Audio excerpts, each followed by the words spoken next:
What's going on, guys? Welcome back to BlackTideTV and a brand new episode of Call of Duty Modern Warfare Remastered First Look Kits and Camos. On the most recent Twitter poll, you guys voted for the Gunslinger kit, which I almost mistakenly called an epic kit in a previous commentary, but this is actually a bounty kit, making it the very first bounty reward item that we'll be covering here on the channel, apart from the weapons themselves. So, the Gunslinger bounty is part of the Gunslinger collection, obviously. This is actually one of the hardest bounties to complete in the game, as it has an epic melee item in the collection.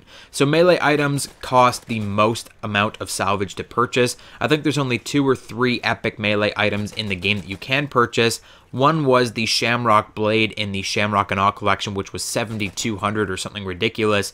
But all of the other epic melee items are about 3,600 salvage, or parts, whatever you want to call them, in this game, making them very, very difficult to purchase, and you really want to find them in supply drops if you can. But if you can't, you will be stuck paying 3,600 salvage for one of these epic items so that you can get the Gunslinger kit completed. And the epic item that you have to purchase for the Gunslinger kit is the Brawler's Brew. So that is the bottle, if I'm not mistaken. So this whole collection is very expensive to purchase, and I'm not sure why, because the kit itself is nothing too special, if you ask me. I find that there's better looking pistol kits in this game, or handgun kits, whatever you want to call them.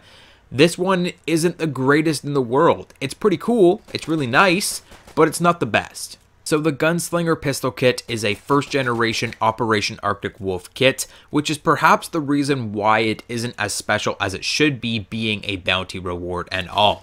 Now this kit is very reminiscent of a Wild West theme, featuring blue gunmetal with gold foil, gold patterning all over it. There's golden triggers and golden slides on a lot of the different pistols. I'll show you images of each of the pistols as we go through. It's a very similar kit, how it applies to each of the pistols, but they sometimes feature little tiny different details, like for example the actual symbol on the handhold or the grip of the gun is different depending on which weapon you're using. Some of them have a gold star, some of them have a snake. It's a little bit different depending on which weapon you put it on, but it's not like something like Stinger or Challenger for the assault rifles, one of which is very, very similar regardless of what weapon you put it on, and the other being drastically different depending on which weapon you put it on.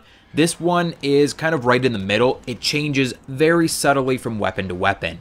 I think it looks best on the M1911, the 44 Magnum, and the Desert Eagle. The other 2 weapons, the M9 and the USP-45, don't really seem to suit the theme of this weapon. They don't seem to be like a cowboy-ish weapon. They don't seem to be like a Wild West weapon that you would put this weapon camouflage, or kit, I should say, on. So I don't find that they look too great, but let me know what you think is the best pistol with the Gunslinger kit in the comment section down below. Head over to my Twitter page at BlackTideTV, link in the description, and vote on the next First Look video. Hit the like button, subscribe, and I'll catch you guys on the next video.